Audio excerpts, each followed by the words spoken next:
আমি এখানে আসার আগে ঘুরে দেখে এসেছি,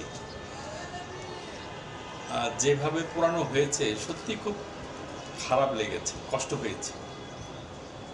আর শিল্পীর ওই ক্রলিংটা আমার খুব ভালো লেগেছে, যে কিভাবে পালিয়ে যাচ্ছে, জিনিসটা খুবই অদ্ভুত হয়েছে। তো যেভাবে পোড়ানো হয়েছে, পুড়িয়ে কিন্তু প্রথম আলোকে শেষ করা যায়নি, কারণ বিজ্ঞানের যেটাতে সত্য, কোনো কিছু ধ্বংস হয় না, রূপান্তর হয়।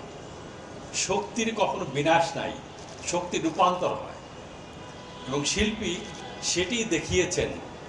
পোড়ার মধ্যে দিয়ে আবার নতুন গাছ জন্ম নিয়েছে। আমি সময় বেশি নেব না, একটা এক্সাম্পল দেই। ঢালাইয়ে দৃঢ়তা, নির্মাণে নিশ্চয়তা, প্রিমিয়ার সিমেন্ট, ঢালাইয়ের রাজা। সক্রেটিসকে যখন সমস্ত তৎকালীন সম্রাটের সভাসদবৃন্দ সিদ্ধান্ত নিল তাকে হেমলকের বিষ পান করে তাকে হত্যা করা হবে, এবং 1 মাস সময় দেওয়া হলো যে 1 মাস সে কারাগারে থাকবে, তারপরে সেটা তার মৃত্যুটাকে নিশ্চিত করা হবে। কারারক্ষীরা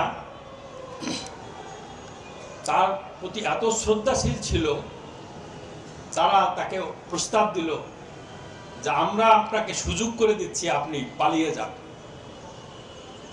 সক্রেটিস সেদিন পালিয়ে যায়নি, আর সেদিন যদি পালিয়ে যেতেন তাহলে আজকেও মানুষের মধ্যে সক্রেটিস হয়ে বেঁচে থাকতেন না।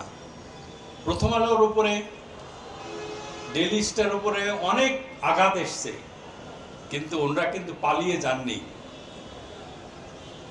মাহফুজ ভাই নামে 60-65টা মামলা 64টা জেলায় জামিন নিয়েছেন। মতি ভাইয়ের নামে মার্ডার কেস মামলা হয়েছে, ফেস করেছেন। আমার উপরে যখন বিভিন্ন এরকম অভিযোগ আসছে, ওনাদের কাছে বুদ্ধির জন্য আসতাম, সবসময় ওরা আমাকে একটা জিনিস উপদেশ দিতেন, যে সবসময় ফেস করবেন, পালাবেন না। যাই হোক, আমি যখন পত্রিকা সমকাল বের করার চিন্তা করি, তখন আমার ইচ্ছে ছিল যে আমি প্রথম আলোর চেয়ে একটা ভালো পত্রিকা বের করবো, এর চেয়ে বেটার। তো আমি আমার এডিটর নিয়ে সারা বাংলাদেশ ঘুরলাম যে কিভাবে সার্কুলেশন বাড়ানো যায়। আমি যেখানে গিয়েছি সেখানে আমি পেয়েছি যে এই বেঞ্চে 7 দিন আগে মতি ভাই বসে চা খেয়ে গেছে। চট্টগ্রামের সেই ওনার কথা মনে নেই, উনি বেঁচে নাই। হ্যাঁ, মনি ভাই, ইসাক সাহেব, মালিক সাহেব। তো যাই হোক, আমি অনেক জেলায় গিয়েছি যে আমি প্রথম আলোকে ডিফিট দিব, কিন্তু আমি পারিনি। কেন পারিনি? আমার যারা এডিটর ছিলেন নিঃসন্দেহে তারা অত্যন্ত যোগ্য, কিন্তু লিডার, একটা লিডারের তার ভিশন থাকতে হবে যে কোনো প্রতিষ্ঠান করতে হলে, এবং তার যে রাইট হ্যান্ড লেফট হ্যান্ড, তার যে কি বলে এটাকে টিম, সেই টিম যদি ওইরকম না হয় তাহলে সে গন্তব্যে পৌঁছানো যায় নাই। মতি ভাই, মাহফুজ ভাই, আমি তাদের কাছে দুজনের প্রতি শ্রদ্ধা জানাই। এডিটর হিসাবে বাংলাদেশে সংবাদপত্রকে যেখানে নেওয়ার দরকার ওনারা অনেকটাই নিয়েছেন, এখনও সম্পূর্ণ করতে পারেননি। আমার বিশ্বাস আগামী দিনে সেই জায়গায় তারা নিয়ে যাবেন। আমরা তাদেরকে নিয়ে গর্ব করি। 2টা পত্রিকাই আমার প্রিয়, আমি পড়ি, আর প্রত্যেকটা জিনিসই আমি খুঁটিয়ে খুঁটিয়ে পড়ার চেষ্টা করি। একটা কম্প্রিহেন্সিভ পত্রিকা। এই কারণেই আঘাত এটাই শেষ না, সামনে আরও আঘাত আসবে। আমি সাংবাদিক নেতৃবৃন্দ যে বক্তব্য দিলেন, আমি আপনাদের সাথে সত্যি একমত।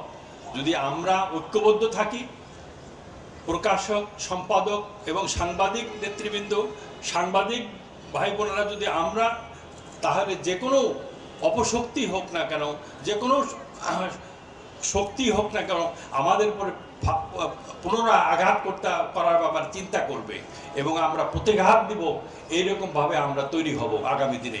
সেই জন্যেই আমরা যে একটা সম্মেলন কিছুদিন আগে করেছি, আমি দুর্ভাগ্যবশত সেই সম্মেলনের একজন উদ্যোক্তা হওয়া সত্ত্বেও থাকতে পারিনি। আগামী দিনে আমরা সিদ্ধান্ত নিয়েছি আপনাদেরকে নিয়ে আবার বসে আমাদের সেই একতাটাকে আরও কীভাবে স্ট্রেনথেন করা যায় আমরা সেইভাবে একসাথে কাজ করব। আগামী দিনে যে কোনো পরিস্থিতিতে আমাদের সেই ঐক্যকে ধারণ করে প্রথম আলো, ডেইলি স্টার যেভাবে প্রতিকূলতার মধ্যে এগিয়ে যাচ্ছে আমরা সকলে সেভাবে এগিয়ে যাব। আবারও তাদেরকে ধন্যবাদ জানিয়ে আমার বক্তব্য শেষ করছি। সকলকে ধন্যবাদ।